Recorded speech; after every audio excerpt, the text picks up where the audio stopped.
Assalamualaikum warahmatullahi wabarakatuh.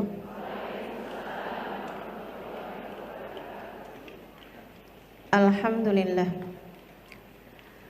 Wassalatu wassalamu ala Rasulillah Muhammad ibn Abdillah wa ala alihi wa sahbihi wa man walah.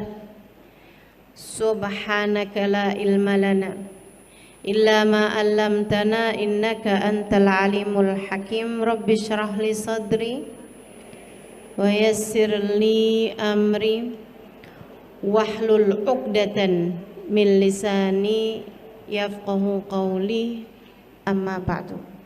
Saudaraku sekalian saya muliakan, pergi ke Baitullahil Haram, pergi mengunjungi Ka'bah yang merupakan pusat ibadah umat Islam, menghadap ke arah Ka'bah, ke arah kiblat yang kiblatnya adalah Ka'bah.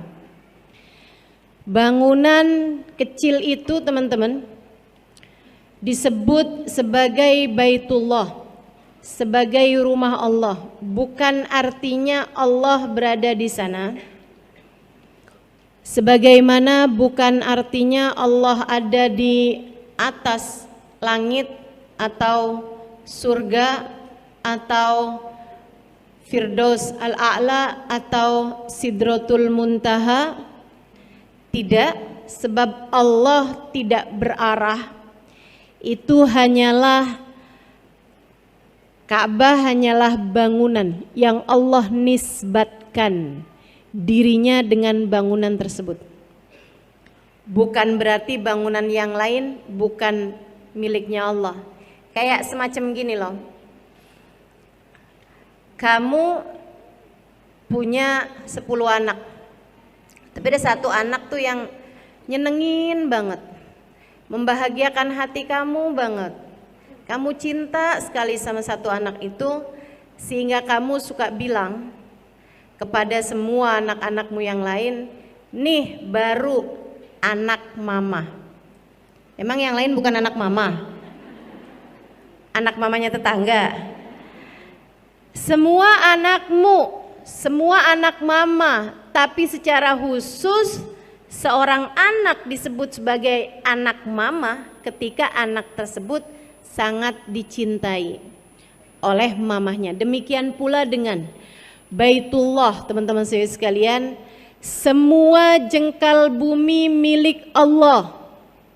Semua jengkal bumi diciptakan oleh Allah Subhanahu wa taala. Bahkan bukan hanya di bumi tapi juga di langit-langit sana dan di alam-alam yang kita nggak tahu, teman-teman saya sekalian, semua milik Allah. Semua diciptakan oleh Allah Subhanahu wa taala. Akan tetapi di antara seluruh jengkal bumi ini ada yang begitu Allah cintai hingga Allah menisbatkan dirinya dengan tempat tersebut, yaitu Baitullahil Haram, Ka'bah al-Musyarrafah, Ka'bah yang dimuliakan Allah Subhanahu wa ta'ala.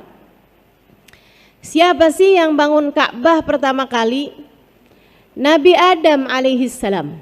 Teman-teman, Ka'bah dengan Hajar Aswad yang ada di salah satu sisinya, Hajar Aswadnya itu dulu diturunkan oleh Allah Subhanahu wa taala bersama dengan beberapa barang yang turun dari surga saat Nabi Adam dengan Siti Hawa turun ke atas muka bumi.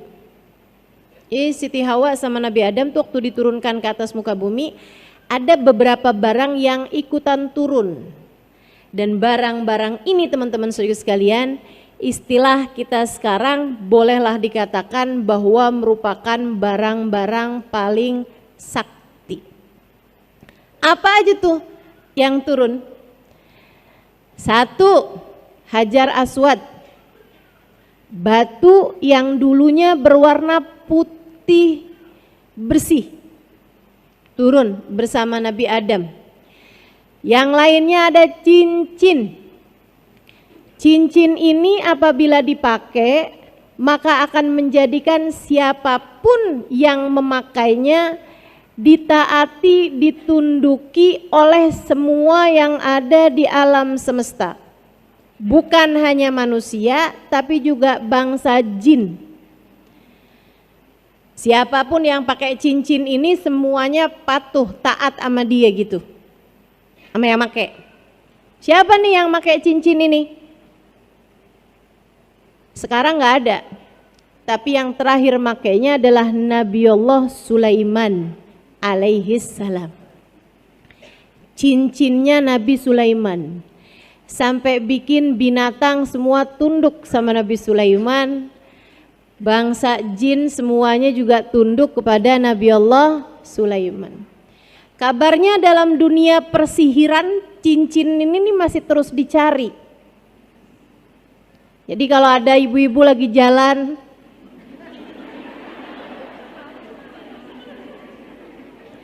tahu-tahu nemu cincin, Bu, jangan biarkan suamimu memakainya. Saya nggak tahu itu ya, cincinnya siapa gitu kan. Saudaraku sekalian yang saya muliakan, barang lain selain daripada dua hal tersebut adalah tongkat. Tongkatnya Nabiullah Musa alaihi salam, yang dengannya Allah jadikan lautan terbelah ketika Nabi Musa memukulkan tongkatnya tersebut. Nah, barang-barang ini semuanya tidak jelas keberadaannya di masa sekarang kecuali Hajar Aswad. Kalau dibilang bahwa cincin Nabi Sulaiman membuat siapapun yang memakainya ditunduki oleh siapapun, dan juga tongkatnya Nabi Musa itu menjadi suatu yang sangat sakti seperti yang tadi telah saya sebutkan ya, meskipun tentu saja pemberi kesaktiannya, pemberi keistimewaan barang-barang tersebut tetaplah juga Allah Subhanahu wa taala. Nah, kalau Hajar Aswad apa fungsinya atau apa kesaktiannya? Teman-teman sekalian saya muliakan,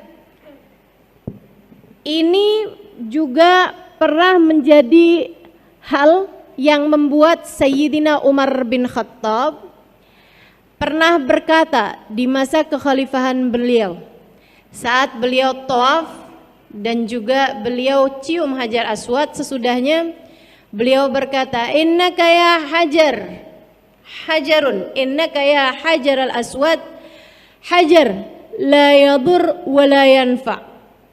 Lau ma ra'aitun Nabi sallallahu alaihi wasallam yashummuka ma syamamtuka. Wahai Hajar al-Aswad, lau ma ra'aitur Rasul sallallahu alaihi wasallam yuqabbiluka ma qabbaltuka. Wahai Hajarul Aswad, kata Sayyidina Umar, engkau hanyalah batu. Engkau tidak memberi manfaat, engkau tidak memberi mudarat. Andai tidak kulihat Nabi Muhammad menciummu, aku tak akan pernah menciummu, kata Sayyidina Umar. Ucapan tersebut didengar oleh Sayyidina Ali bin Abi Thalib, yang kemudian berkata, ya Umar,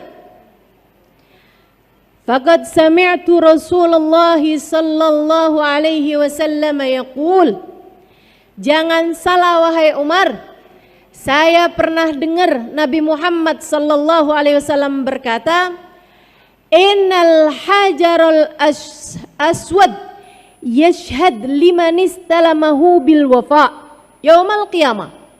Sesungguhnya Hajar Aswad akan datang sebagai saksi kepada siapapun yang pernah menyentuhnya, kepada siapapun yang pernah menyalaminya, meletakkan tangan di atasnya, kemudian menciumnya, menyalaminya, atau siapapun yang pernah menciumnya, bahwa orang tersebut adalah orang yang setia menjalankan agama Islam.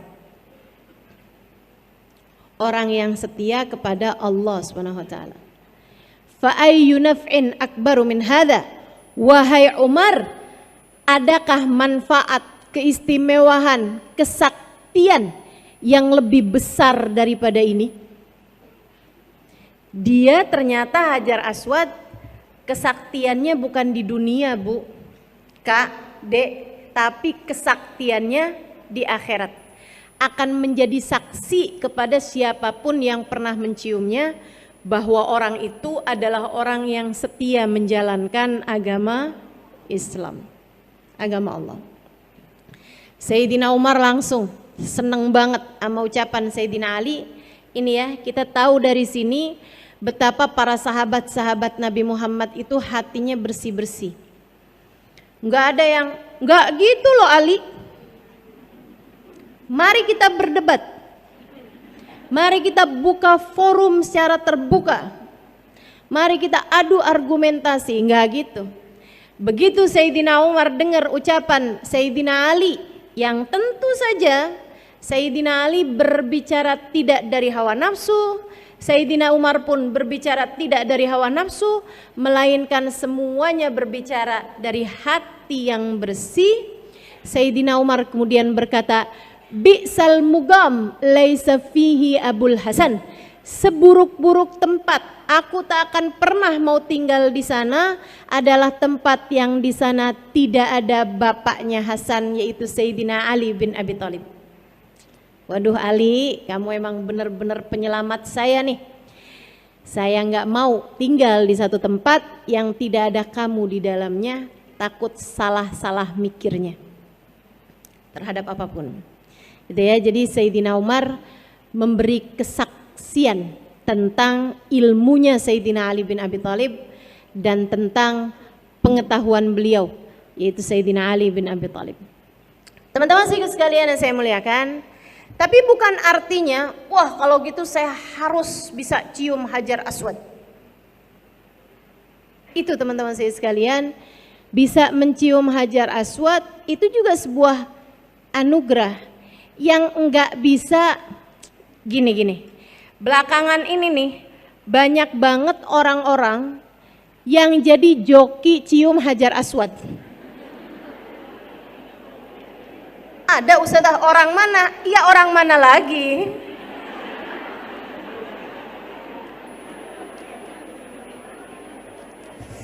Kita tahulah oknumnya. Dari mana tuh ide-ide jokiin sesuatu. Saudariku sekalian yang saya muliakan, jadi ada tuh. Saya pernah disamperin. Bukan saya pernah jadi joki ya. Saya pernah disamperin. Dia bilang, "Bu, cium Hajar Aswad, Bu. $100, Bu, $100. $100. Akhirnya saya cuekin aja. Dia bilang, "Bu, $200 deh." Turun lagi gitu. Saya cuekin aja. $100, Bu. Saya cuekin aja. Saya cuekin terus gitu maksudnya. Bukan kemudian saya bilang $50 mau. Teman-teman sekalian, kenapa gitu? Yang namanya suap, itu kan namanya suap tuh. Ar-rashi wal murtashi finnar. Kata Nabi Muhammad, yang nyuap sama yang disuap tempatnya di neraka. Saya datang ke Mekah mau ibadah. Ngapain saya datang ke Mekah hanya untuk menambah daftar dosa yang membuat saya layak di neraka? Saya datang umroh buat ngapusin dosa, bukan buat nambahin dosa. Jadi saya nggak mau kerjain yang kayak begituan. Lagi pula teman-teman, urusan cium Hajar Aswad kalau dikasih kemudahan sama Allah gampang aja. Saya pernah cium Hajar Aswad, nggak pakai desek-desekan, malahan diantriin laki-laki sendiri, perempuan sendiri. Tahun 2000 saat melaksanakan ibadah haji, ada masanya subhanallah, saya nggak ngerti juga kenapa bisa begitu ya. Jadi malam 10 Dzulhijjah, malam hari raya, Rupanya kebanyakan jamaah-jamaah yang lain dari mabit di Muzdalifah yang ngambil batu tuh, itu mereka semuanya pada balik ke Mina untuk melaksanakan jumroh Aqobah atau untuk bermalam besok paginya melaksanakan jumroh, lempar batu.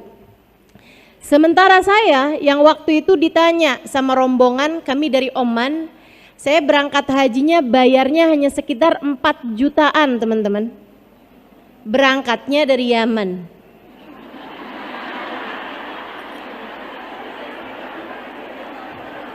Jangan dikirain sakti.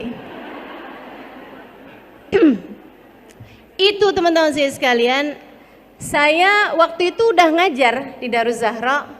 Jadi ketika rombongan kami nih satu bis, terdiri kebanyakannya dari teman-teman saya dari Oman dan warga Oman, warga Salalah tepatnya. Mereka tanya, Ustazah, ini kita habis gini bagusan balik ke Mina untuk Aqobah atau kita tawaf ifadah? Saya bilang dua-duanya boleh. Dua-duanya boleh sebab tawaf ifadah masuk dari muntasifil lail, dari jam 12-an malam ke belakang.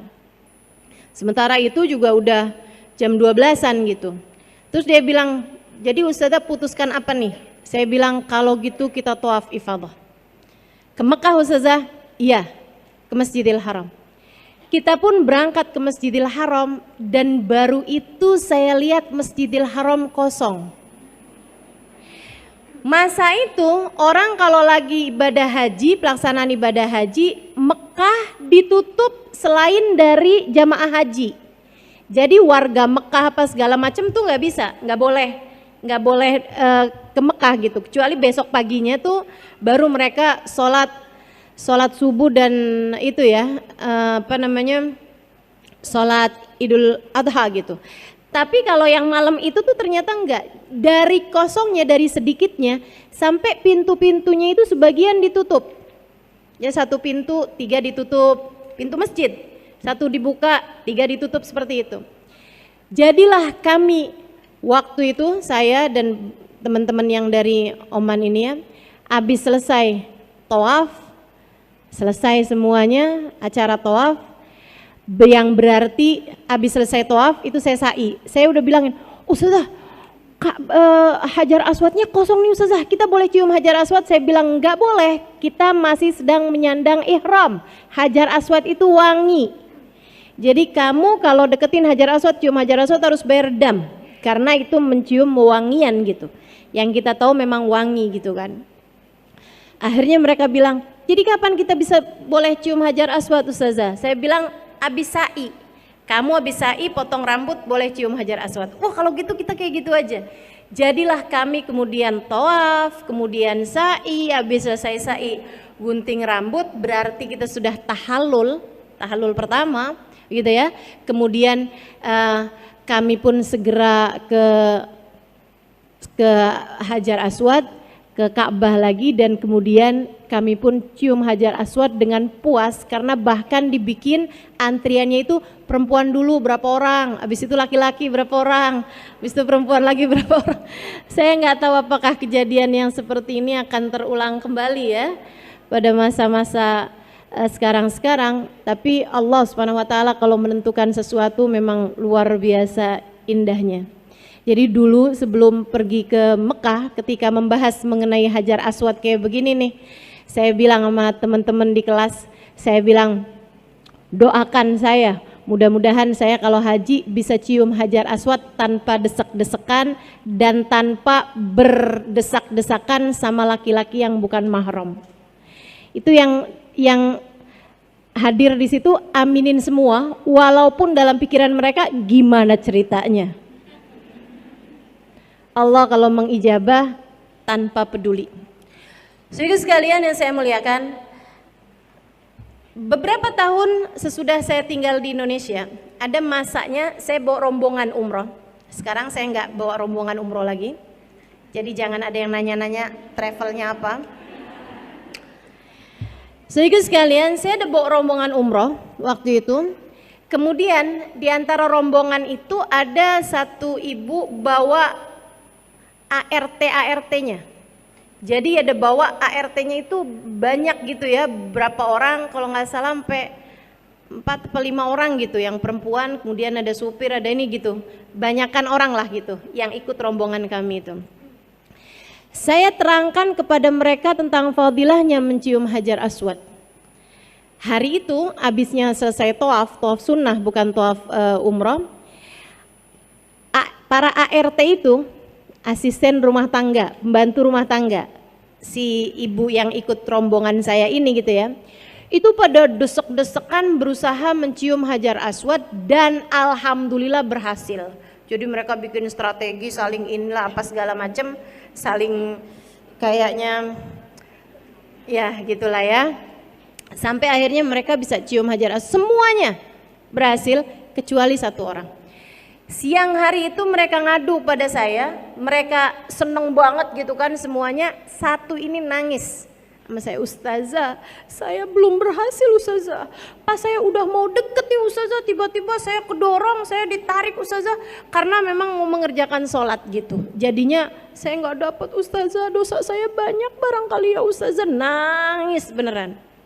Saya bilang sama dia, "Nggak gitu Dek, mungkin nggak gitu masalahnya." Saya bilang, "Udah kamu doa aja, minta sama Allah Subhanahu wa taala.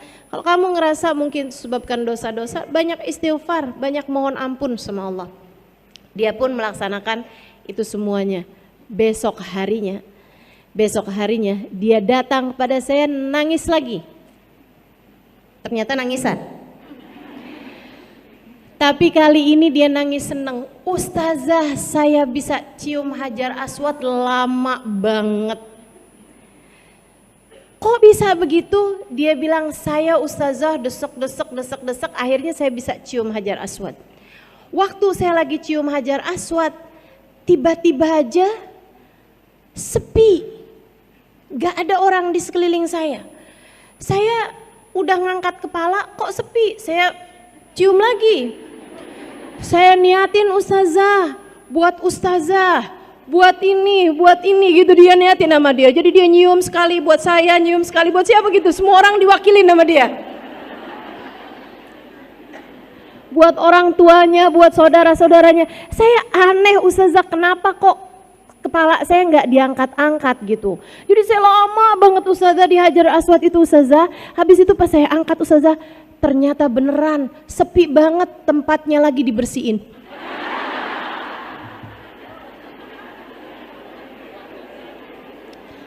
Lagi di pel. Jadi dia sendirian nyangkut di Hajar Aswad.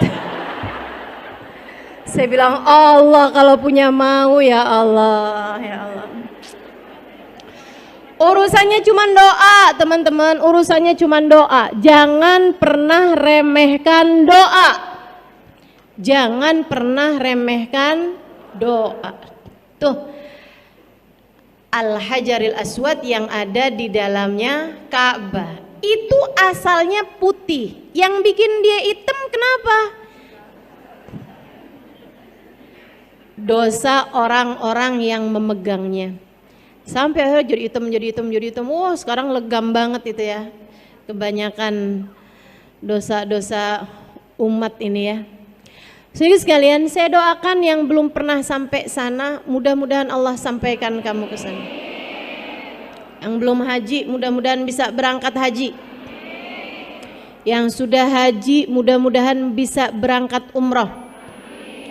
Saya nggak doain yang sudah haji balik lagi, kesian sama yang ngantri. Panjang banget antriannya, dah mendingan hajinya sekali aja, sisanya umroh. Karat wa marat insyaallah, berulang-ulang kali insyaallah bisa berangkat pergi umroh teman-teman saya sekalian. Amin ya rabbal alamin. Jadi Ka'bah itu dibangun oleh siapa? Pertama oleh Nabi Allah Adam alaihi salam.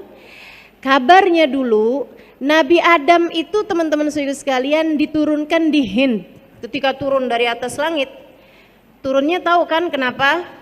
Bukan karena belum bayar pajak, dikeluarin dari surga gitu ya.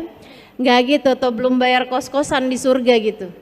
Teman-teman sekalian, Nabi Adam dikeluarkan bersama dengan Siti Hawa dari surga disebabkan karena akalas syajarah, makan buah yang dilarang oleh Allah Subhanahu wa taala. Fabadat minhuma sawatuhuma, maka pakaian-pakaian kebesaran mereka di surga berhamburan. Kemudian saat itu juga Siti Hawa keluar darah dari bawah beliau ya. Dia bertanya, "Mahadha ya Rab, apa ini ya Allah?" Allah berkata, "Ya Hawa, hadza laki wa li banatiki ila yaumil qiyamah." Ini adalah head untukmu dan untuk semua anak-anak perempuanmu sampai hari kiamat. Makanya perempuan pada punya head kan ya. Sementara Nabi Adam, nah ini saya baca kisah ini di kitab I'anatul Talibin ala Syarhi Fathil Mu'in di bab mengenai haji. Teman-teman sekalian, Nabi Adam ketika makan buah tersebut segera keluar kayak tulang dari leher beliau. Ini yang disebut dengan nama jakun. Ya, makanya anak laki-laki pada punya jakun tuh. Begitu kan? Bisa dioperasi apa enggak tuh jakun Ustazah? Kagak ngerti dah saya. Teman-teman sekalian saya muliakan, nih laki-laki dan perempuan. Kemudian Allah pun menurunkan keduanya di atas muka bumi. Kabarnya Nabi Adam turunnya di Hind, di India sekarang ya, di India sekarang. Sementara Siti Hawa kabarnya turun di Jeddah. Karenanya kotanya disebut kota Jeddah karena Jeddah artinya adalah nenek moyang, gitu ya. Artinya adalah nenek gitu. Jadinya kota Jeddah itu karena ia adalah tempat turunnya Siti Hawa. Wallahu a'lam. Yang kayak beginian kan sejarah nggak bisa dicari kebenarannya begitu ya. Nah itu teman-teman. Kemudian Nabi Adam pun berusaha untuk menemukan Siti Hawa. Kebayang zaman itu loh, mau nyari orang nanyanya sama siapa? Dinosaurus. Nyari-nyari petunjuk dari Allah Subhanahu wa taala, sampailah kemudian mereka berjumpa, kabarnya di padang Arafah. Makanya tuh waktu saya naik ke Jabal Rahmah yang tempat padang Arafah itu ya, itu teman-teman sekalian kalau lagi nggak musiman haji, padang Arafah tuh kosong, sepi gitu, sepi. Palingan ada orang-orang yang datang ke sana hanya untuk sekedar lihat. Ini loh kalau ibadah haji itu jadi rame karena ini adalah padang Arafah gitu. Nama gunungnya Jabal Rahmah, gunung kasih sayang. Kabarnya di atas gunung situ tuh Nabi Adam dengan Siti Hawa bertemu. Teman-teman sekalian, di situ tuh ada kayak semacam apa sih kalau di pusat kota tuh? Tugu ya, kayak dibangunin tugu gitu di atasnya bukit Rahmah itu. Nah itu banyak banget orang-orang di Indonesia tuh yang suka pada nulis di situ. Andi, Love, Rini.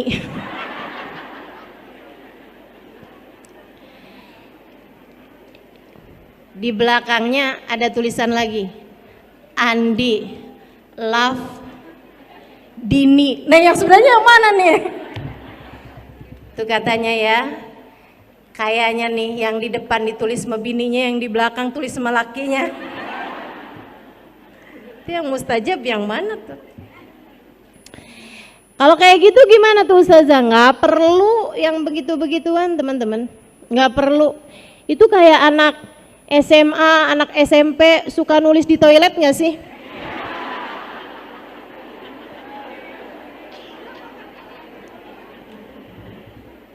Nggak perlu, sekali lagi ya, ngotorin aja. Jadi bikin pemerintah Saudi Arabia sibuk ngecat mulu tuh tugu. Baik, saudaraku sekalian yang saya muliakan, di sanalah keduanya bertemu dan padang Arafah makanya disebut sebagai Arafah, gitu kan? Karena itu adalah tempat ta'arufan, tempat ketemuan Nabi Adam dengan Siti Hawa, tapi keduanya tentu saja sudah menjadi suami istri. Sejak kapan Ustazah jadi suami istrinya? Sejak mereka berdua Allah ciptakan di surga. Ini paling keren nih akad nikahnya Nabi Adam dengan Siti Hawa ya, nggak pakai penghulu. Kabarnya ketika Nabi Adam sendirian di surga, dia pun merasa kesepian. Allah kemudian menciptakan dari salah satu tulang rusuknya Siti Hawa. Jadi kalau Nabi Adam itu diciptakan dari tanah gitu ya. Nabi Adam kan Allah Subhanahu wa taala ciptakan dari tanah, teman-teman. Nah, itu kemudian kalau Siti Hawa diciptakannya dari tulang rusuknya Nabi Adam. Itu Allah Subhanahu wa taala menciptakan Nabi Adam dan Siti Hawa, bukan dirimu. Jadi jangan sibuk nyibuk nyari tulang rusuk. Saya nih sebenarnya diciptakan dari tulang rusuknya siapa ya? Menurutmu orang yang pernah kawin 10 kali tulang rusuknya sisa berapa?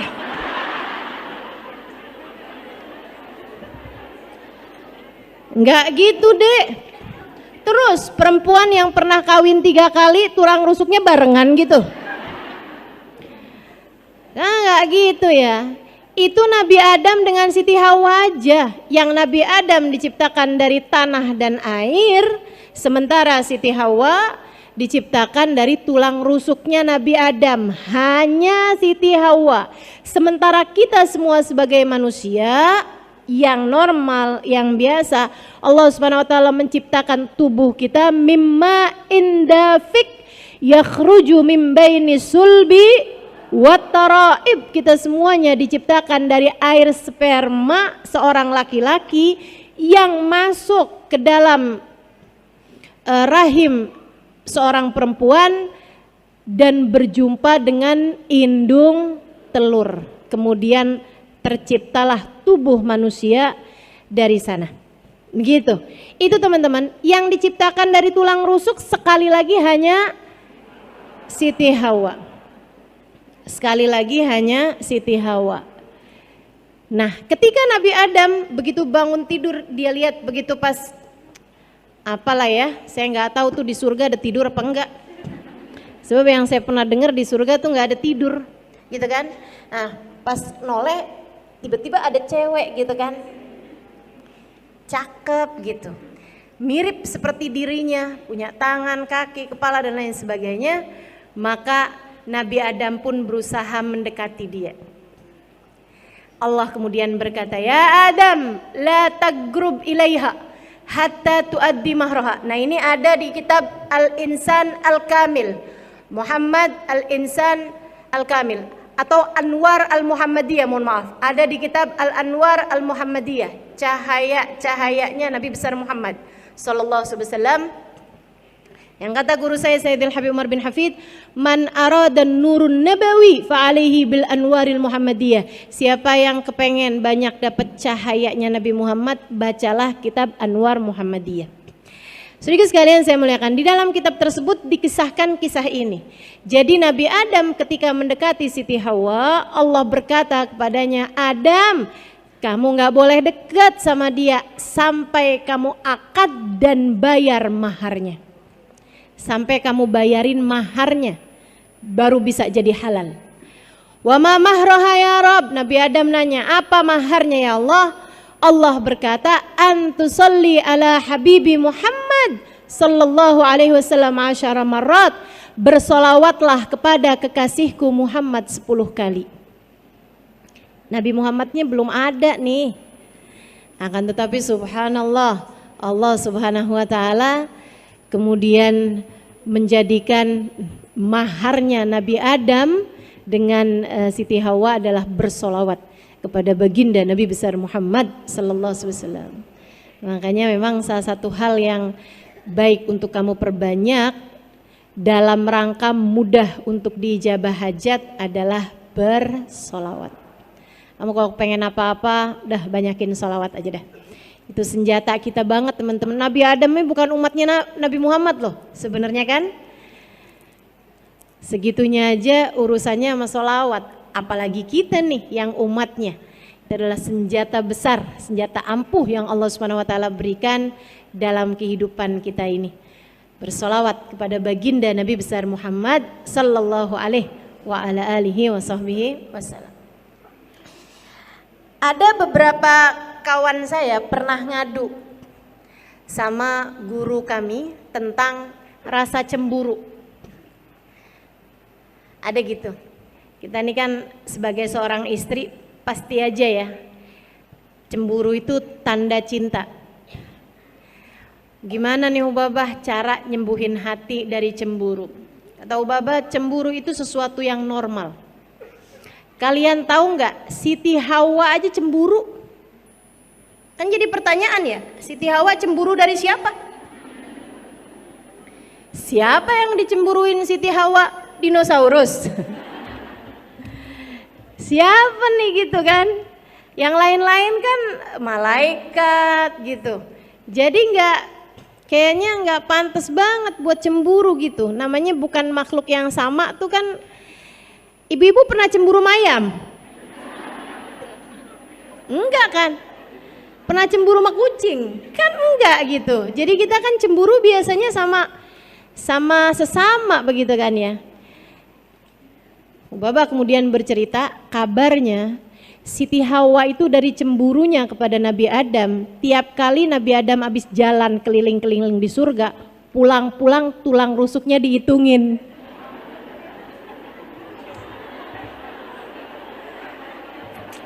Lucu banget gak sih? Ya Allah. Tulang rusuknya Nabi Adam dihitungin. Khawatir Allah menciptakan dari tulang rusuk yang lain seorang perempuan seperti dirinya. Teman-teman sekalian sekalian yang saya muliakan, ini Nabi Adam dan Siti Hawa turunkan, kemudian Allah Subhanahu wa taala bersama dengan turunnya Nabi Adam dan Siti Hawa diturunkan 3 barang tersebut.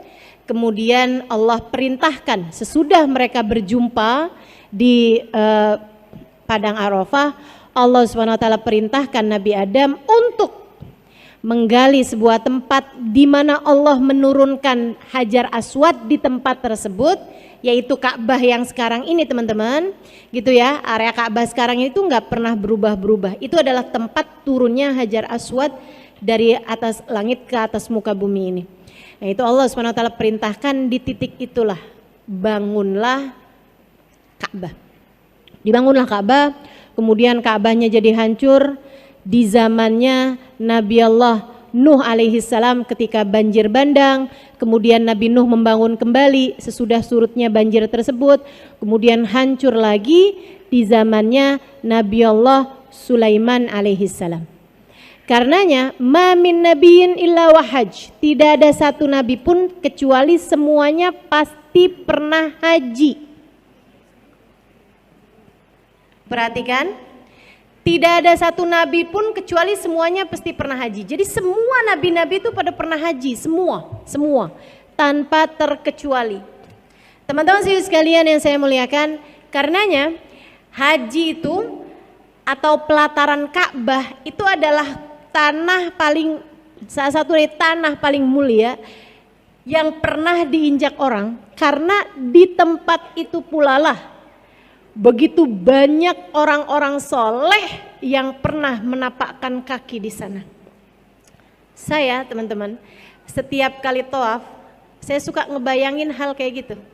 Jadi saya pikir, ya Allah, Nabi Adam tawaf, Nabi Ibrahim tawaf, Nabi Nuh tawaf, Nabi Ismail tawaf, Nabi Yahya, Nabi Zakaria. Semuanya pada pernah tawaf di tempat ini, ya Allah. Sekarang saya pun Kau izinkan untuk tawaf di tempat ini. Ya Allah, sebagaimana Engkau telah memandang mereka dengan pandangan cinta-Mu, pandanglah hamba yang hina dina ini juga dengan pandangan kasih sayang.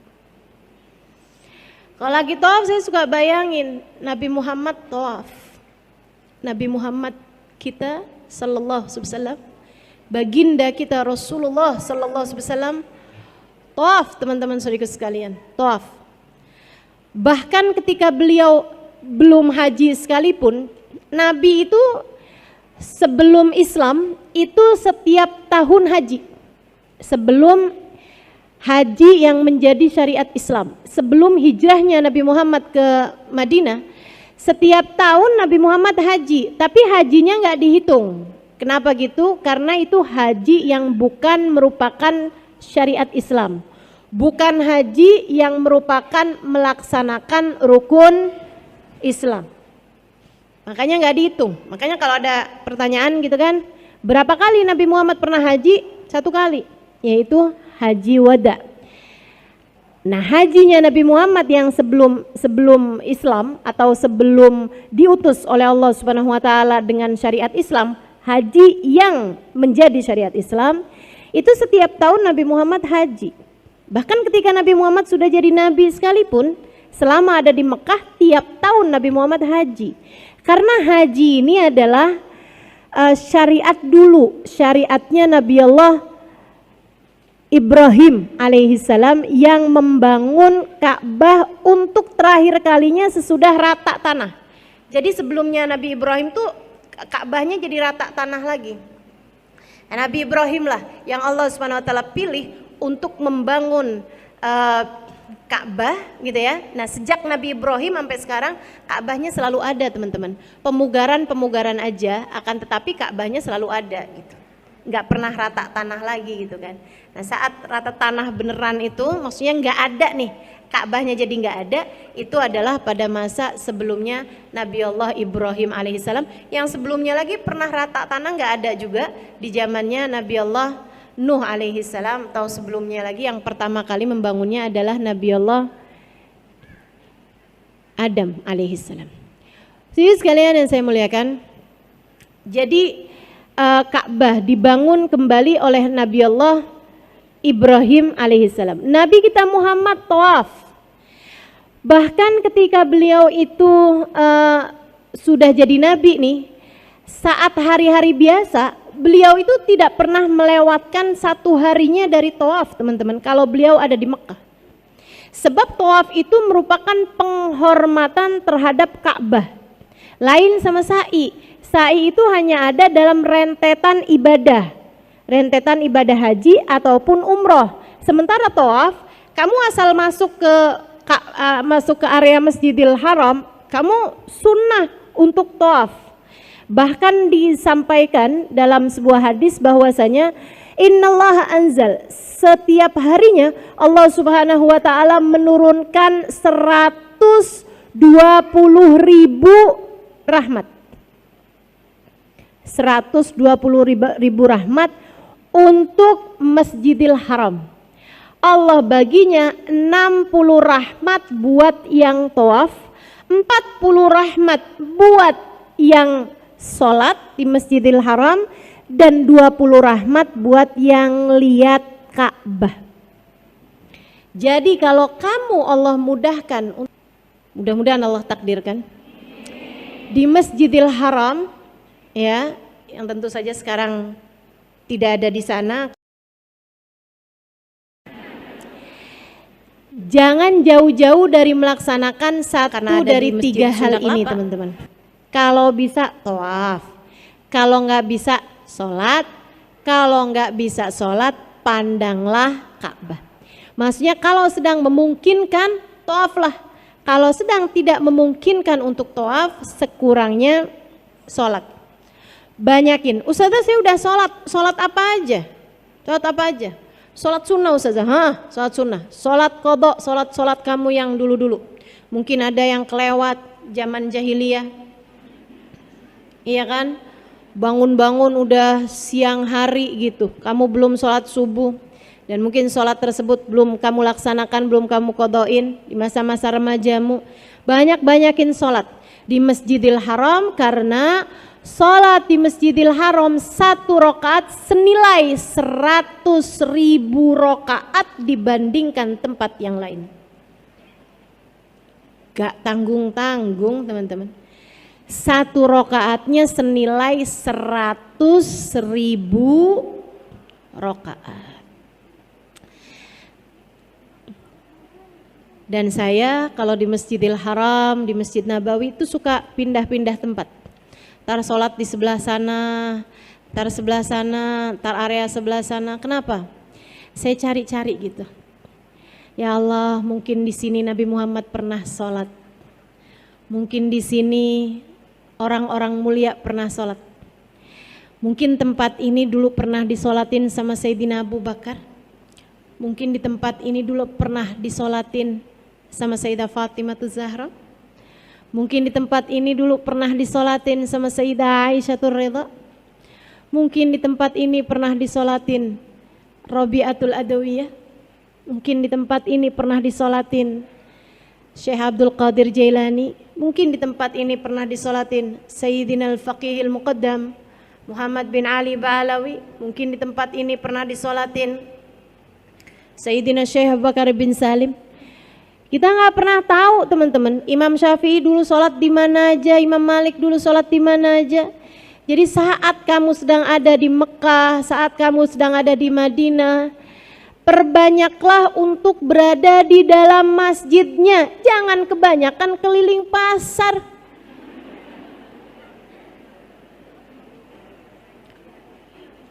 Udah selesai tawaf, udah ustazah, tawaf yang di masjid ataupun tawaf yang di luar masjid. Kamu sholat tawaf di luar masjid? Oh ustazah, pasar itu, mall itu. Dari bin Dawud sampai bin-bin yang lain udah dimasukin semuanya. Teman-teman, kalau cuman sekedar mau beli oleh-oleh umroh, oleh-oleh haji, Tenabang banyak. Mungkin di sini ada yang nggak tahu, orang luar daerah saya kasih tahu dah. Tuh depan pasar Tenabang, ya kan? Kok Ustazah tahu banget? Saya punya pengajian daerah situ. Bukannya saya suka kelilingan di situ ya.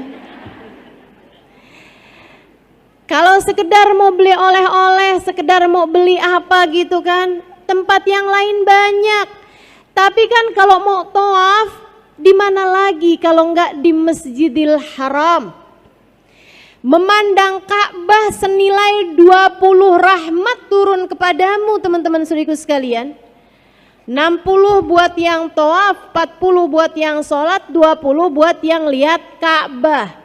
Sampai dalam hadis disebutkan nadrah ilal Ka'bah ka ibadah sana. Sekali ngelihat Ka'bah kayak ibadah 1 tahun.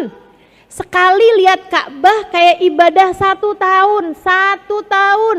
Siam naharaha wa qiyam lailaha. Siangnya puasa, malamnya tahajud. 1 tahun.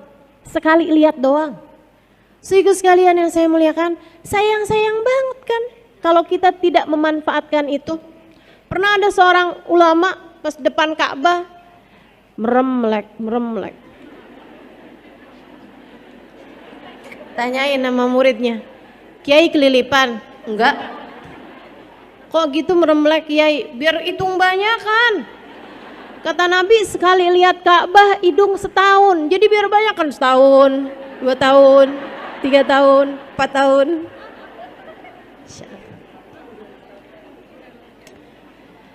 Tempat-tempat terindah di atas muka bumi ini teman-teman sekalian, Baitullahil Haram, rumah Allah yang paling mulia. Saudaraku sekalian yang saya muliakan, kebayang gak sih rumah Allah dan di hatimu ketika ada di dalamnya masih berisi selain Allah? Gak pas banget, gak pas banget.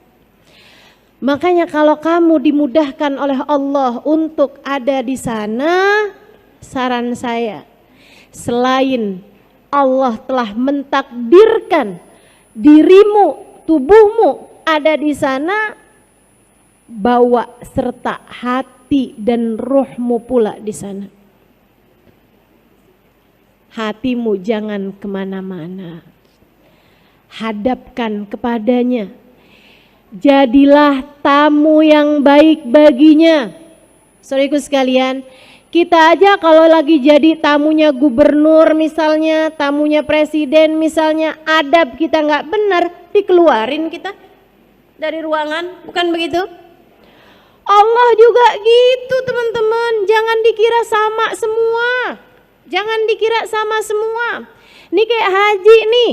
Nabi Muhammad bercerita, idza labbal abd, apabila seseorang mengumandangkan talbiyah, dia berkata labbaik Allahumma labbaik, labbaik la syarika laka labbaik, innal hamda wan ni'mata laka wal mulk la syarika lak.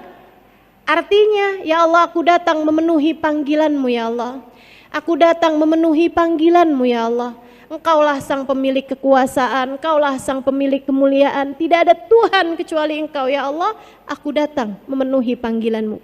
Kata Nabi Muhammad, jawaban dari Allah tidak selalu sama. Ada orang-orang yang datang kepada Allah dengan membawa atau dengan berbekal harta yang halal. Pergi haji, pergi umroh pakai duit yang halal. Dan dia selama tinggalnya di negerinya, sholatnya nggak tinggal, ibadahnya nggak kurang, sama orang tua dia bakti. Kalau dia perempuan sama suaminya dia benar. Teman-teman saudaraku sekalian yang saya muliakan, sama orang-orang gak ada yang dia musuhan, hatinya bersih, hatinya baik, dia taat pada Allah Subhanahu wa taala. Ketika dia datang dia bilang labbaik Allahumma labbaik, labbaik la syarika laka labbaik. Allah Subhanahu wa taala menjawab, labbaik ya abdi wa sa'daik. Betul wahai hambaku, engkau datang kemari untuk memenuhi panggilanku. Akan aku persiapkan kebahagiaan demi kebahagiaan untukmu. Hartamu halal, hatimu bersih, dan kamu adalah seseorang yang selalu mendatangi panggilanku. Tiap adzan panggilan Allah tuh. Kita diperintahkan, ini kayak majelis-majelis begini kan panggilan juga nih kan. Kamu lihat daftar atau jadwal saya ada di masjid ini, kamu datang memenuhi panggilan teman-teman. Panggilan siapa? Panggilan Allah. Sebab saya hanya akan menceritakan sesuatu padamu, sesuatu yang mudah-mudahan mendekatkanmu kepada Allah Subhanahu wa taala. Teman-teman saudara sekalian, kata Allah Subhanahu wa taala, hartamu halal dan kamu adalah hamba yang selalu datang memenuhi panggilanku yang lain. Dan kamu datang dengan membawa hati yang bersih. Hajimu untukku, akulah yang akan memberi balasan padamu. Hajinya menjadi haji yang mabrur, haji yang diterima di sisi Allah. Demikian pula dengan umrah, ketika seseorang mengucapkan yang seperti itu, Allah pun menjawab dengan panggilan yang sama. Sebaliknya, ada orang yang pergi hajinya pakai duit yang haram. Hasil korupsi, hasil nipu orang, hasil ngambil warisan saudaranya. Dia pergi dengan harta yang haram. Atau selama ini dia buang-buang, sia-siakan perkara-perkara yang Allah perintahkan padanya. Disuruh sholat dia nggak sholat, atau berantakan sholatnya. Disuruh bangun malam boro-boro, kadang karena kebelet dia kencing aja. Siapa itu yang kayak gitu?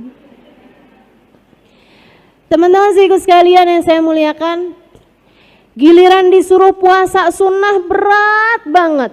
Giliran dokter bilang badanmu sudah tidak boleh naik lagi, rajin puasanya. Teman-teman saudaraku sekalian yang saya muliakan, orang-orang yang seperti ini, atau seorang istri yang sama suaminya nggak benar, seorang ibu yang menyengsarakan atau menyia-nyiakan anak-anaknya, nuntut dunia mulu sama anaknya. Sebelum kamu bisa beliin mama rumah di Pondok Indah, kamu mama anggap sebagai anak yang gagal. Saudaraku sekalian yang saya muliakan, itu ibu apa preman ceritanya? Ada ibu-ibu yang kalau ngelihat rapot anaknya ada merahnya satu aja dia muntah. marah banget. Kok bisa nih anak mama bisa punya ada merah di rapotnya? Dia marah setengah mati. Kamu tuh emang dasar. Segala macam lah umpatan, sumpah serapah kepada anak-anaknya. Dia lupa dulu rapotnya dia merah semua. Hitamnya cuma satu. Saudaraku sekalian yang saya muliakan, nih orang-orang yang selalu aja punya musuhan, punya masalah, sama tetangga dia masalah, sama temen dia masalah, sama panitia pengajian dia masalah.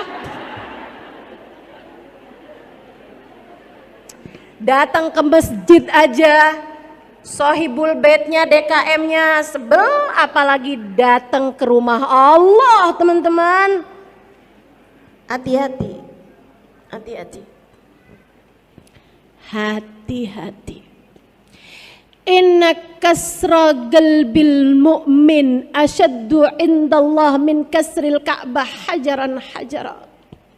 Kata Nabi Muhammad, sesungguhnya menghancurkan hati seorang mukmin di sisi Allah lebih berat daripada menghancurkan Ka'bah batu demi batu.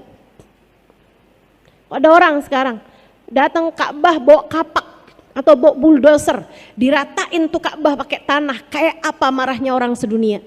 Dan di sisi Allah menghancurkan Ka'bah batu demi batu hingga rata tanah masih lebih mending di sisi Allah daripada kamu menghancurkan hati seorang mukmin.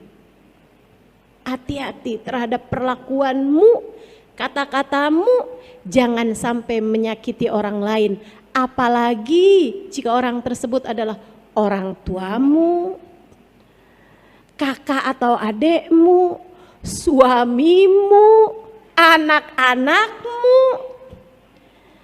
Kamu pikir anakmu milikmu? Bukan, dia milik Allah, dia hamba Allah. Kamu pikir suamimu milikmu sehingga kamu boleh nampar, cubit, pukul, diracun? Bukan. Suamimu bukan milikmu, ia adalah milik penciptanya, milik Allah Subhanahu wa ta'ala. Perlakuanmu kepadanya akan membuat Allah Subhanahu wa ta'ala langsung yang akan membalasmu. Kamu jadi istri aja gak diterima sama suamimu, mau jadi hamba Allah, pergi berangkat ke rumah Allah dan kamu diterima. Tunggu dulu teman-teman saudaraku sekalian. Jangankan haji, jangankan umroh, Nabi Muhammad bercerita, "Thalathatun la turfa salatuhum fawqa ra'sihim shibra." Imamun zalim, wa imra'atun batat wa zawjuha 'alaiha sakhit, wa akhwan mutasariman. Dalam hadis sahih, Nabi Muhammad menceritakan 3 kelompok orang. Tiap kali dia sholat, sholatnya gak akan terangkat dari kepalanya 1 jengkal pun. 1 jengkal pun. Teman-teman saudaraku sekalian, sholat tuh buat diterima mesti keangkat dulu. Gimana ceritanya kalau keangkat aja enggak, gimana mau diterima? Dan kalau diterima baru ada pilihan, mau dibalas apa gak dibalas. Tuh kayak WhatsApp. Saudaraku sekalian, kalau belum terkirim gimana mau diterima? Terkirim aja belum? Terkirim dulu baru diterima kalau ada sinyal, kan begitu ya. Nah kalau misalnya nggak ada sinyalnya gitu kan, terus nggak terkirim atau nggak keterima, gimana mau dibalas teman-teman? Demikian pula dengan amal ibadah kita gitu kan, ada syaratnya keangkat dulu, artinya keangkat terkirim gitu. Nah habisnya terkirim kemudian baru diterima apa enggak sama Allah, kemudian habisnya diterima atau enggak, baru kemudian Allah balas atau enggak balas. Nah ini ada kelompok orang sholatnya tidak keangkat 1 jengkal pun dari atas kepalanya.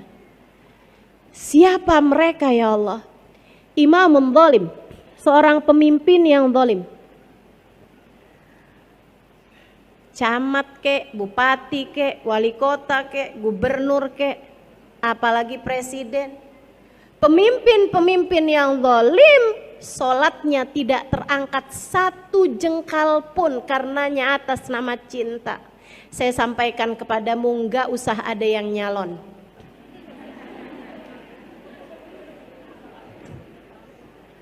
Nggak usah di sini ada yang cita-cita pengen jadi gubernur ya. Apalagi presiden gitu kan. Teman-teman saya sekalian, yang sudah keangkat, sudah kepilih ada di area situ, area jadi orang-orang yang merupakan wakil-wakil rakyat, saya doakan mudah-mudahan kamu bisa amanat. Saya doakan mudah-mudahan kamu bisa mengemban amanat yang tidak ringan itu. Sebab begitu dia jadi seseorang yang zalim, entah korupsi, entah zalim kepada rakyatnya, apapun jadi jenis kezalimannya, sholatnya nggak keangkat satu jengkal pun teman-teman. Terus siapa lagi? Seorang istri yang suaminya sedang marah kepadanya. Jangan berani menjadi salah satunya. Kamu jadi istri yang benar, bukan buat suamimu, bukan buat anak-anakmu, untuk dirimu. Bukan demi kebahagiaanmu yang singkat di dunia ini teman-teman, akan tetapi untuk hubunganmu yang sangat erat dengan Allah Subhanahu wa taala. Allah bisa murka bersama dengan kemurkaan suamimu, dan Allah bisa ridho kepadamu bersama dengan keridhaan suamimu. Udah yang sabar aja jadi istri, Dek. Yang sabar aja jadi istri, Mbak. Yang sabar aja jadi istri, Kak. Yang sabar aja jadi istri, Bu. Waktu kita nggak lama kok di atas muka bumi ini. Sabar-sabarin aja. Demi untuk dirimu sendiri. Demi untuk sholat-sholatmu sendiri. Demi untuk ibadahmu biar diterima sama Allah Subhanahu wa taala. Demi untuk pintu surgamu yang kamu bisa diperkenankan, dibukakan dari semua pintu surga. Kamu boleh masuk ke surga manapun yang kamu inginkan. Kurang apa balasan Allah buat istri yang soleha? Kurang apa balasan Allah untuk istri yang mampu sabar menghadapi suaminya? Udah sabar-sabarin aja. Tuh Asia punya istri Fir'aun. Asia istrinya Fir'aun maksud saya. Seneng bener kalau saya salah. Untung saya sabar. Teman-teman sikut sekalian yang saya muliakan, Asia tuh suaminya dia adalah Fir'aun. Segitunya dia bisa jadi istri yang soleha. Teman-teman kabarnya Asia tuh kalau sama Fir'aun dianggap nggak nurut, itu ditaroin di kayak tempat tidur gitu yang dibuat dari api, yang dibuat dari besi, di bawahnya api dinyalain, dipanggang. Fir'aun mau bikin Asia jadi Asia panggang. Lah suami kita kan nggak Fir'aun amat. Ayolah. Lagian kamu mau nuntut suami kamu tuh mau jadi kayak apa? Ngaca. Dirimu sendiri itu loh, kayak sok-sokan aja. Sok-sokan sempurna. Bukankah dirimu juga punya banyak kekurangan? Bukankah dirimu juga punya banyak aib dan celah? Bukankah dirimu juga punya banyak kesalahan? Ayo belajar untuk bisa jadi seorang perempuan yang mudah-mudahan tiap kali kamu sholat Allah berkenan memandangmu dengan pandangan penuh rahmat. Ketika kamu berangkat umroh, berangkat haji, ketika kamu menyampaikan labbaik Allahumma labbaik, labbaik la syarika laka labbaik, Allah pun kemudian bersegera untuk menerima ibadahmu tersebut seraya mengatakan labbaika ya abdi wa sa'daik. Yang ketiga dari orang yang sholatnya nggak akan pernah keangkat satu jengkal pun. Ini sholat. Sholat tuh ibadah yang paling banyak kita lakukan dibandingkan dengan puasa, dibandingkan dengan haji teman-teman, bandingkan dengan zakat, kan begitu. Segitunya aja Allah gak mau menerima sholat kita satu jengkal pun. Yang ketiganya siapa? Akhwan mutasoriman, orang yang lagi gak akuran. Yuk liatin hatimu. Dendam sama siapa hatimu itu? Hah? Punya kebencian sama siapa hatimu itu? Diapain sampai bisa segitu dendamnya? Diapain sampai kamu bilang seumur hidup nggak akan pernah saya maafkan orang itu?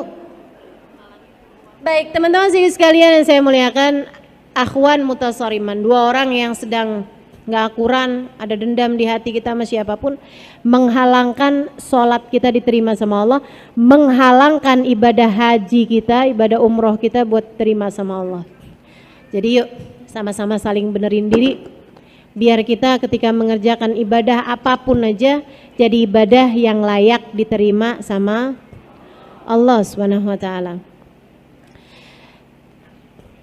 Jadi setiap kali orang mengumandangkan talbiyah ada dua jawaban dari Allah Subhanahu wa taala, antara labbaik wa sa'daik dengan kalau hartanya haram, kalau selama ini perintah Allah juga diabaikan, kemudian lagi dia berangkat cuman bawa badan doang, hatinya sih lagi di mana-mana teman-teman, hatinya nggak ikutan pergi, nggak ikutan datang ke Mekah gitu ya.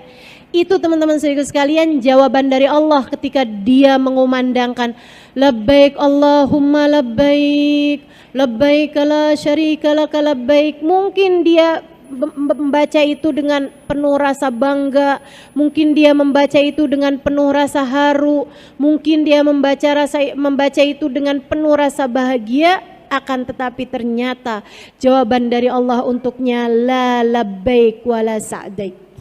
Tidak wahai hambaku, kamu datang tidak untuk memenuhi panggilanku. Hartamu haram. Kamu datang ke sini bawa hati yang busuk. Kamu datang ke rumahku dengan mengabaikan perintah-perintahku saat kamu berada di negerimu. Hajimu aku tolak. Usahamu tidak akan terbalas apa-apa dariku. Kayak semacam jawaban dari Allah ketika dia bilang, aku datang memenuhi panggilanmu ya Allah. Kata Allah, siapa yang ngundang? Kayak semacam gitu loh. Serem bener, serem bener. Karenanya, ini terakhir nih, waktu Sayyidina Ali Zainal Abidin, ini teman-teman, cicit Nabi Muhammad SAW, anak dari cucunya Nabi Muhammad, Sayyidina Husain, yang ketika ayahnya Sayyidina Husain masih usia 7 tahunan, 6 tahunan gitu ya, itu lagi main-main di serambi masjid, Nabi Muhammad sudah cerita tentang anak cucunya, tentang Sayyidina Ali Zainal Abidin. Keren banget gak sih ini? Jadi ahli ibadah fayagum ibn waladi hada, yang akan berdiri adalah anak dari cucu saya ini, Ali Zainal Abidin. Julukannya dari Nabi Muhammad. Julukannya berdasarkan karena karomah kemuliaan yang akan Allah berikan nanti untuknya di akhirat. Ini nih Allah angkat bukan jadi pejabat dunia teman-teman, jadi pejabat akhirat, semulia-mulia ahli ibadah kepada Allah, seindah-indah ahli ibadah kepada Allah, akan ada panggilan seperti itu. Yang bangun adalah Ali bin Husain bin Abi Thalib, Ali bin Husain bin Ali bin Abi Thalib, atau Ali bin Husain bin Fatimah bintun Nabi sallallahu alaihi wasallam, anak dari cucunya Nabi Muhammad alaihissalam. Wahai Jabir, anak itu tadi, si Ali ini nanti akan lahir seorang anak laki-laki namanya sama denganku. Kalau umurmu sampai ke sana, sampaikanlah salamku kepadanya, kepada Muhammad bin Ali bin Husain bin Ali bin Abi Thalib, kepada Muhammad bin Ali bin Husain bin Fatimah bintun Nabi sallallahu alaihi wasallam. Saudara sekalian, hadis ini disampaikan oleh Sayyidina Jabir kepada Sayyidina Husain di masa dewasanya. Menjadikan Sayyidina Husain ketika punya anak dikasih nama Ali. Punya anak laki-laki. Gak lama lagi punya anak lagi, laki-laki lagi. Kasih nama Ali lagi. Siapa tahu Ali yang ini nih yang dimaksud Nabi. Kemudian punya anak lagi, laki-laki lagi, kasih nama Ali lagi. Buat ngebedain, yang pertama dikasih nama Ali Akbar, yang tengah Ali Ausat, yang bawah Ali Asghar. Ali gede, Ali sedang, Ali kecil. Ali bontot. Teman-teman sekalian, akan tetapi ali-ali yang lain umurnya tidak panjang. Yang panjang adalah Ali yang tengah, Ali Ausat. Ialah yang umurnya panjang dan menjadi Ali yang akan saya ceritakan ini. Teman-teman sekalian, tiap malam punya 1000 rakaat sholat sunnah. Sholat sunnah bukan asal sholat yang hatinya kemana-mana. Sholat sunnahnya rumahnya kebakaran beliau nggak terasa. Beliau tidak keluar dari sholatnya. Habis selesai sholat baru sadar rumahnya kebakar. Beliau ketika ditanya sama orang-orang, mengapa engkau tidak keluar dari sholatmu tadi itu, beliau mengatakan, al-hadni an-narul kubro, saya sedang memikirkan api neraka besar membuat saya tidak melihat api sekecil ini. Bersama dengan itu, beliau menanggung nafkah seluruh keluarga miskin yang ada di Madinah, menjadikan di masa hidup beliau enggak ada pengemis, ngemis di kota Madinah, teman-teman. Tanpa mereka tahu siapa yang memberi nafkah kepada mereka selama ini. Kalau pagi-pagi mau ngemis, tiba-tiba ada makanan di depan rumah mereka, beras dan lain sebagainya gitu. Ibarat orang zaman sekarang, gandum dan lain sebagainya ada di depan rumah mereka, lengkap dengan uang dinarnya, lengkap dengan makanannya. Saudara sekalian yang saya muliakan, baru sesudah wafatnya Ali Zainal Abidin, pemberian tersebut nggak ada, baru mulai muncul pengemis di kota Madinah. Dari mana kalian berasal? Dari Madinah. Kok dulu-dulu nggak ngemis? Kalian orang miskin baru?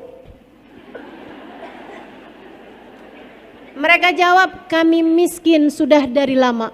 Akan tetapi dulu setiap kali kami mau berangkat pergi ngemis di malam harinya, karena kami udah nggak lagi punya makanan untuk besok hari, pagi harinya kami mendapati ada makanan yang teronggok lengkap untuk kebutuhan kami sebulan ke depan.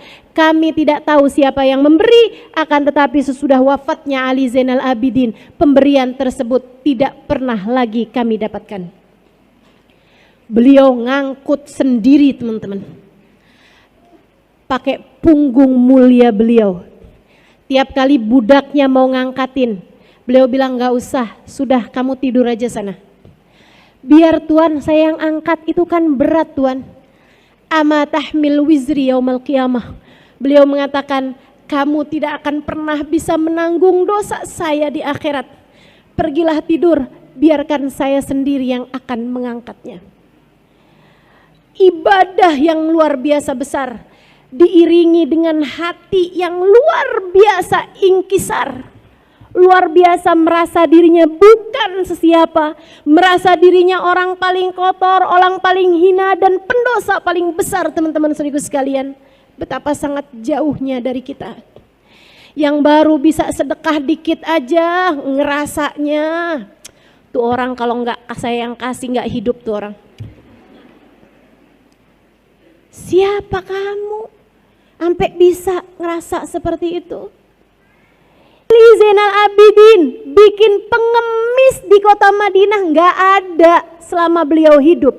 Merasanya biarkan saya sendiri yang membawa beban berat di atas pundak saya ini, sebab tidak ada yang bisa menanggung dosa saya di akhirat nanti. Teman-teman saudaraku sekalian yang saya muliakan, kita baru ibadah dikit ngerasanya udah calon penghuni Firdausul A'la. Jangan berani-berani orang soleh, orang soleha, nih hamba Allah soleha, ngerasanya kayak begitu. Kesian di si ibu itu ya, dia padahal pergi ngaji juga loh barengan sama saya. Kemarin saya liatin di Sunda Kelapa, tapi sampai sekarang katanya belum bisa tahajud, kesian.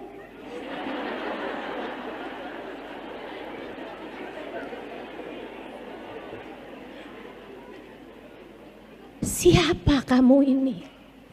Atau tepatnya siapa kita ini teman-teman saudara sekalian? Kita ngelihat diri kita aja geli. Ya Allah, ya Allah. Mudah-mudahan Allah bimbing terus hati kita. Biar tahu hakikat insya Allah. Satu waktu Ali Zainal Abidin pergi haji. Saudara sekalian, saat beliau mulai mengumandangkan talbiyah dari atas untanya. Beliau mulai habis selesai miqat, beliau naik untanya, penampilannya sederhana, keadaannya tidak juga dijaga sama penjaga-penjaga gitu, enggak, biasa-biasa aja. Beliau saat mulai mengumandangkan talbiyah, labbaik Allahumma labbaik, labbaik la syarika laka labbaik, innal hamda wan ni'mata laka wal muluk la syarika lak, labbaik Allahumma labbaik. Beliau pingsan. Orang pun kemudian mengerumuninya sampai beliau sadar. Ketika beliau mulai sadar, mereka pun mulai bertanya, apa yang terjadi denganmu Tuan? Apa yang terjadi denganmu? Kenapa nih, apa belum sarapan gitu kan? Apa-apa nih, kenapa? Sebabnya. Dia bilang, ini khasyid. Saya khawatir jawaban dari Allah, la labbaik wala sa'daik. Tidak, wahai Ali, kamu tidak datang memenuhi panggilanku. Tidak ada kebahagiaan demi kebahagiaan untukmu. Jika seorang Ali Zainal Abidin dengan ibadah yang seperti itu takut jawaban dari Allah la labbaik wala sa'daik, maka bagaimana pula dengan kita? Saudaraku sekalian saya muliakan, akan tapi beliau adalah makhluk Allah yang mulia. Sebagaimana nanti di akhirat dimuliakan Allah SWT dengan seindah-indah keadaan, dipilih Allah jadi Zainal Abidin, seindah-indah hambanya Allah SWT.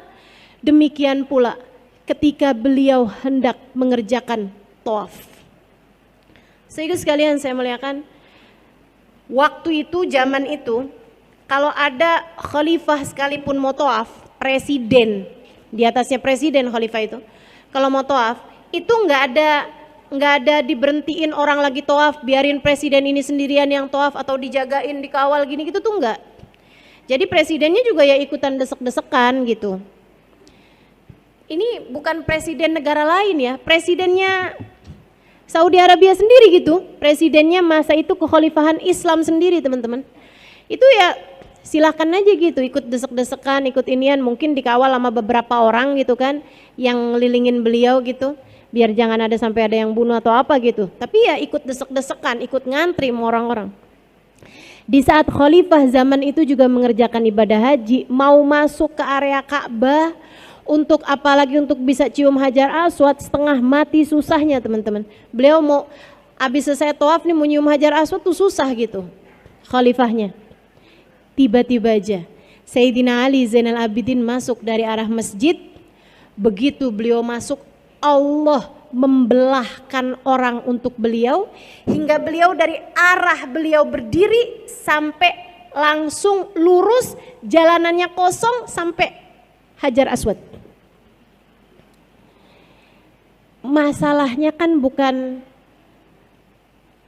apa yang jadi jabatan duniawi gitu. Tapi Allah kan tidak melihat kepada zahir, yang Allah lihat hati.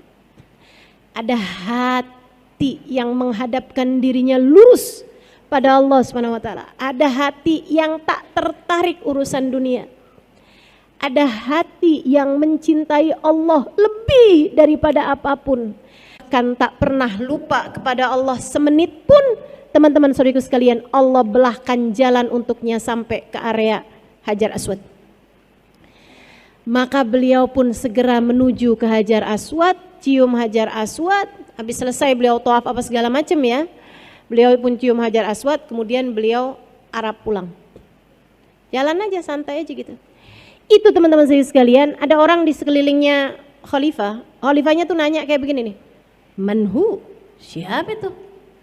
Kok ada orang yang dihormati orang lebih daripada saya, seolah-olah kayak gitu loh. Siapa itu? Gitu. Ada orang di sekelilingnya khalifah tersebut tahu siapa Ali Zainal Abidin, beliau cicit Nabi Muhammad sallallahu alaihi wasallam. Akan tetapi dia nggak mau bikin hatinya khalifah kayak insecure gitu ya. Ya kan rada gimana gitu kan, ada orang yang lebih dimuliain daripada dia gitu. Dia tuh kayak mau gede-gedein hatinya khalifah, terus dia bilang kayak begini, nggak tahu siapa sih itu, nggak kenal. Ada Farazdak namanya di situ, seorang pujangga Arab. Dia kemudian bilang, anta ma ta'rifu ana a'rifu. Kamu nggak kenal, saya kenal.